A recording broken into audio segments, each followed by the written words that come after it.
executive chef here at the Pullman Melbourne City Centre, as well as the Mercure Robin Melbourne, based on Swanston Street. I have been here for 3 years as the executive chef, and I've worked for Accor for 7 years. Our customer base changes, so because we're a hotel, it just depends on what events is happening in Melbourne, whether there's a lot of conferences going on, and also what other hotels and other properties are doing. So there's a few different variables as to what kind of clients we're going to get. We also, being a hotel, have a lot of different departments. Okay, so you have a sales department, we have a marketing department, we have a reservations, HR, right? So within our reservation team and our sales team, they also work really, really hard to secure, I guess, tourists and group bookings as well. So in terms of the marketing purposes. So there's a lot of travel groups that will come through the hotel, as well as corporates, as well as just general leisure guests. So people that are just visiting Melbourne that might be Australian or like, you know, just visiting interstate or whatever. In terms of our restaurant, so because we've got 5, only one of them has really got its own identity. So 4 of them are just modern Australian, and they're predominantly doing breakfast.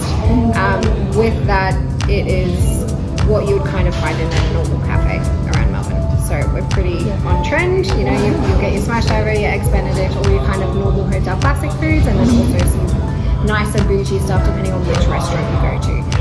One of our restaurants is a buffet only, so that we don't do any a la carte dishes, and that's probably, I guess, the one that is more hotelish. Like it's more just like your basic hotel breakfast, whereas the others are all a la carte. So they're a little bit more fun. We can have a little bit more excitement in the dishes as well. Our most exciting restaurant is our rooftop bar. So that is called Blossom. That's on level 14 of this building, so in the Pullman. That is Italian. So we have a wood-fired pizza oven as well. So we have like a little pizza bar with our oven, and then we also have a kitchen. So that's predominantly Italian themed. I think particularly for chefs and particularly for kitchens, we are very dependent on the workforce that comes through visas. So that has always been a challenge, and I think will continue to always be the biggest challenge, is that majority of people need sponsorship in order to say for you, and you can't. I understand. And you can't sponsor everybody. So it is hard to retain staff, and you obviously build relationships with your staff, and you want the best for them. So a lot of the time, it is a high turnover because people do need to secure their visas. So that's probably the biggest challenge.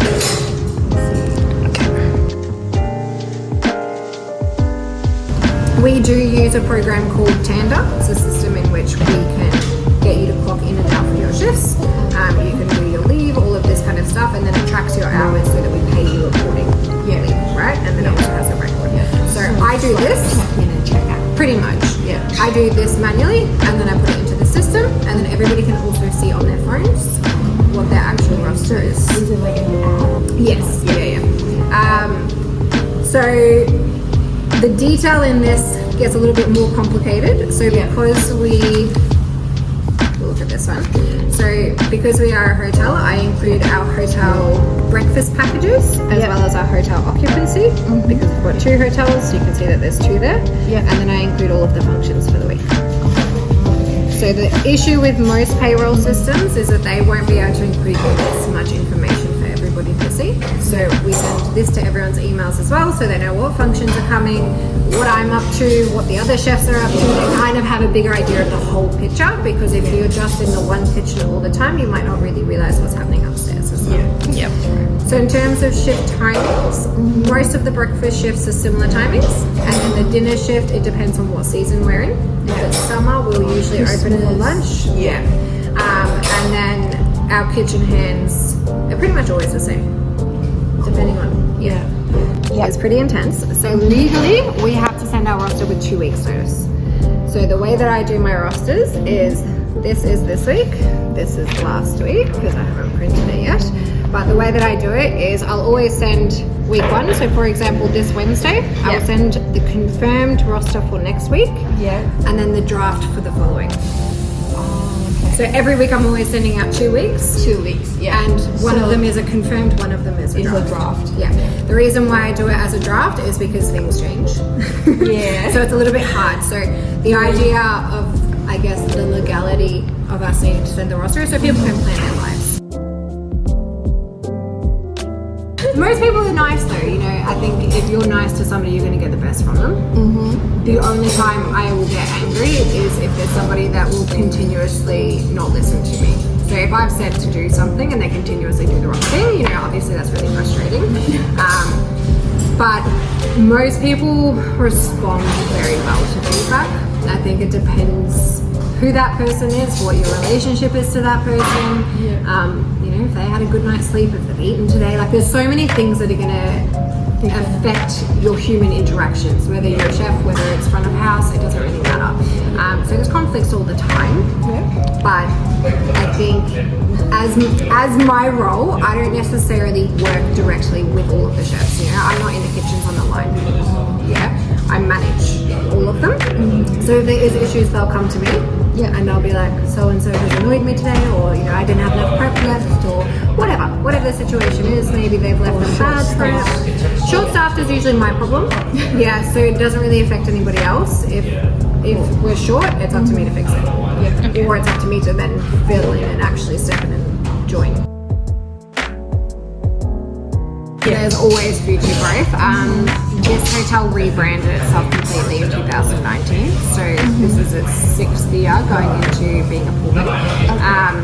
The Blossom Rooftop Bar has only been open for 2 years. So when we first opened that, it was pretty much temporary. It was going to be a pop-up restaurant and only be for like 3 months or something. So they originally invested very little, and then they slowly upgraded.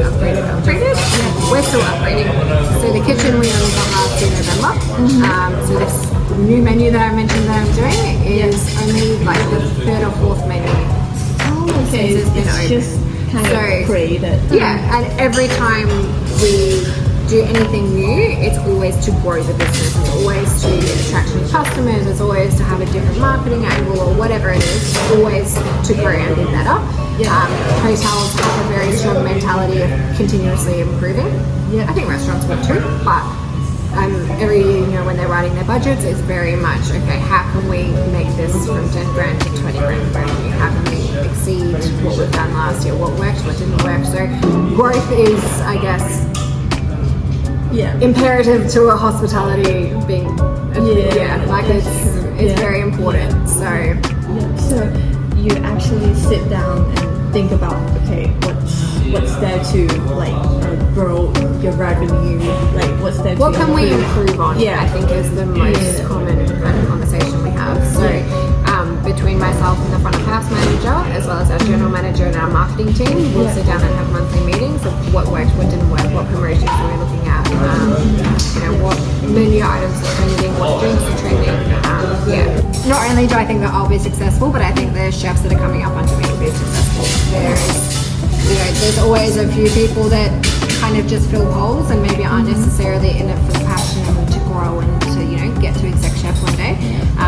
But the majority of the chefs that I'm working with bring in that energy, bring in that hope and that love for the industry. So I can definitely see all of us continuing to move up. To move step up. 100%. And I think hotels are a really good place to do that as well. There's always a lot of opportunity.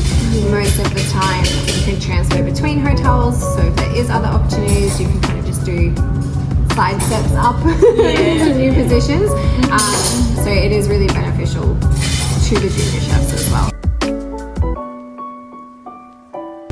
We do use a program called Tanda, which is not Tinder. No, not Tinder. Not Tinder.